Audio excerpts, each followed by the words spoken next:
Corona से ठीक हुए मरीजों में अब कुछ नए लक्षणों ने सरकार और डॉक्टरों की चिंता बढ़ा दी है। देश के कई अस्पतालों में ऐसे मामले सामने आए जहां कोविड-19 से रिकवर होने के 3 महीने बाद भी कई लोग थकान, बुखार, सिरदर्द और गंध न आने की शिकायत कर रहे हैं। रिकवर हुए मरीजों में सबसे आम शिकायत थकान और कमजोरी देखी जा रही है। कई जगहों पर लोगों की इस शिकायत के बाद अब स्वास्थ्य विभाग और डॉक्टर भी इसको लेकर गंभीर हो गए हैं।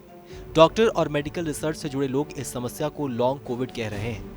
लंदन की एलिसा पेरेगो ने पिछले साल कोविड-19 वायरस के शुरुआती इंफेक्शन से रिकवर होने के बाद भी कायम रहने वाले लक्षणों के लिए पहली बार लॉन्ग कोविड शब्द का इस्तेमाल किया था। ये लक्षण कुछ हफ्तों या फिर महीनों बाद भी रह सकते हैं, यानी भले ही शरीर से वायरस निकल गया हो, लेकिन उसके लक्षण खत्म नहीं होते हैं। कुछ लक्षण ऐसे हैं जो जाते नहीं बल्कि बने रहते हैं। वहीं कुछ लक्षण ऐसे होते हैं जो थोड़े थोड़े दिन में फिर से दिखाई देते हैं। ज्यादातर मरीजों में कोविड-19 RT-PCR टेस्ट रिजल्ट नेगेटिव आना बताता है कि माइक्रोबायोलॉजिकल तौर पर शरीर ने रिकवर कर लिया है, पर क्लिनिकल लक्षण खत्म नहीं हुए हैं। इस आधार पर लॉन्ग कोविड को हम शरीर से वायरस के खत्म होने से लक्षण खत्म होने तक लगने वाला समय कह सकते हैं। विशेषज्ञ इस बीमारी के लक्षणों को 2 स्टेज में बांटते हैं। पहले स्टेज में इस बीमारी से ठीक होने के 3 से 12 हफ्तों तक मरीजों की रिपोर्ट निगेटिव आने के बाद भी लक्षण बने रहते हैं।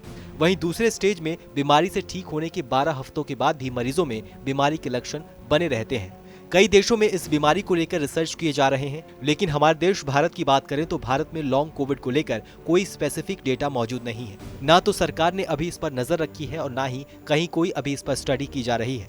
इस बीमारी को लेकर इस वक्त सिर्फ हमारे पास यूके का डेटा मौजूद है, जहां कोरोना की दूसरी लहर से बड़ी तबाही हुई थी। नेशनल स्टैटिस्टिक्स ऑफिस के मुताबिक 11 लाख लोगों ने 6 मार्च को समाप्त 4 हफ्तों में लॉन्ग कोविड लक्षण रिपोर्ट किए गए हैं।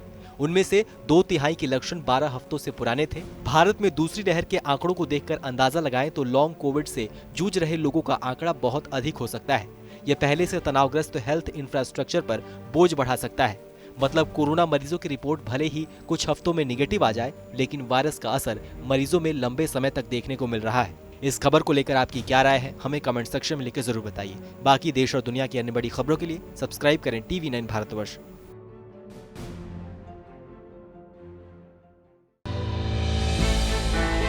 हमने की गलती फिर एक बार, कोरोना ने किया दोबारा प्रहार। मास्क, 2 गज दूरी, करें अपनी सुरक्षा खुद। कोरोना टीका हम सबको लगाना है, मिलकर साथ समझदारी से कोरोना को हराना है।